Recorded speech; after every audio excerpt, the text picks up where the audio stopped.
তো এখনই খেতে ইচ্ছে করছে, পরে খাবো একটু স্নান সেরে তারপর।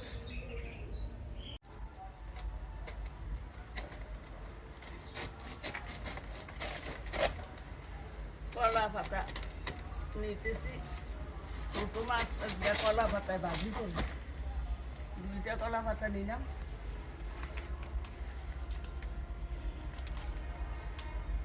সেই ছোটো মাছ আমার পছন্দের মাছ, কারণ আমি এগুলি বেশ পছন্দ করি। আবারও নিয়ে আসছি, এগুলি রান্না করব কলা পাতায়। বিভিন্ন ধরনের মাছ এখানে। কী মাছ? ট্যাংরা, বড়া সব, কি কাজুলিও আছে সাথে। তারপর কি আছে ছোট ছোট, এগুলি কী বলে জানি, ভুলেও গেলাম এই মুহূর্তে। এই মাছ, এটা কী মাছ? পাবদা মাছ, ট্যাংরা মাছ, চাপিলা মাছ, এগুলি চাপিলা মাছ, সব মাছ মিশানো ফ্যান্টাস্টিক মাছগুলি। এগুলি কলা পাতায় রান্না করব। আশা করি সম্পূর্ণ রেসিপিটি তোমরা দেখবে। বেছে নিব বড় বড় মাছগুলি, এগুলি বেছে পৃথক করে নিব। তারপর ছোটোগুলি এমন মাছ, এগুলি কিছু করতে হবে না। এই যে ছোটো, এটি কেচকি মাছ। বড় বড় বাতাসি মাছ, অনেক সাইজগুলি বড় সুন্দর। ট্যাংরো আছে সাথে, এগুলি সব বেছে নিব আগে। গ্যাস নেই, কারেন্টও নেই। তা আজকে কলা পাতায় ভাজিটা করব। আমি মাটির চুলায় বাইরে চলে যাব সব কিছু মেখে ঝুঁকে। এই যে মাছগুলি ধুয়ে বেছে পরিষ্কার করে নিলাম, আরও সাথে এই মাছগুলো আছে, এগুলি দেবো রসুন বাটা, দেবো পেঁয়াজ বাটা, দেবো মরিচের গুঁড়া, হলুদ গুঁড়া, লবণ, কাঁচা তেল দিয়ে ভালো করে মেখে, কলা পাতাও ধুয়ে নিয়ে এসেছি, কলা পাতা ধুয়ে পরিষ্কার করে নিলাম। তারপর চলে যাব বাইরে, কলা পাতায় ভাজি করব। গাছ থেকে পেরে নিয়ে আসে ধুয়ে নিলাম। মাছটা এখন মেখে নিব। মাছগুলি মিশিয়ে দিলাম, খুব বড় না ছোটো না, সবগুলি আবার রাখবো না। দেবো পেঁয়াজ বাটা, রসুন বাটা, হলুদের গুঁড়া, মরিচের গুঁড়া,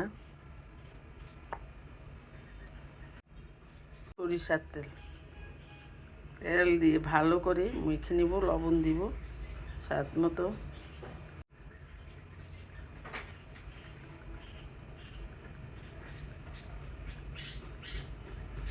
দিব লবণ।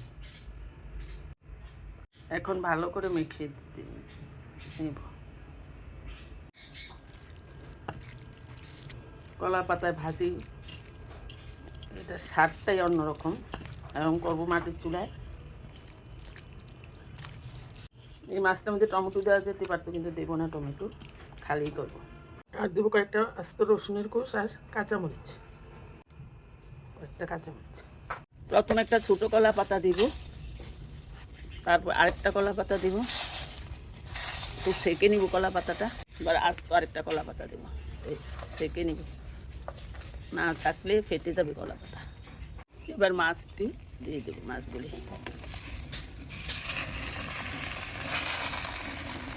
এবার একটা কলা পাতা দিয়ে ঢেকে দেবো।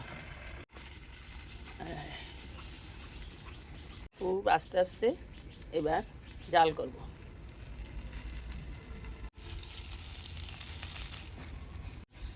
ছোটো মাছ যেহেতু বেশিক্ষণ লাগবে না, আধা ঘন্টা রান্না করবো এইভাবে। তারপর উল্টিয়ে দেবো, আবার নতুন কলা পাতায় দেবো। এবার উল্টিয়ে দেখবো কেমন হলো।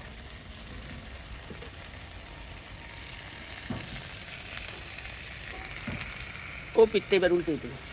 নিচের কলা পাতাটা সরিয়ে নতুন কলা পাতা দিয়ে উপরের মাছটা নিচে দেবো। এভাবে টান দিয়ে পাতাটা নিয়ে আসবো বাইরে। উপরের মাছটা নামিয়ে ফেললাম, কলা পাতাটা সরিয়ে দেবো। নতুন করে তেল মেখে নিয়েছি, আরেকটা কলা পাতা বিছিয়ে দেবো, দিলাম উল্টে। এবার মাছগুলি দেখে কেমন হলো এই পিঠ।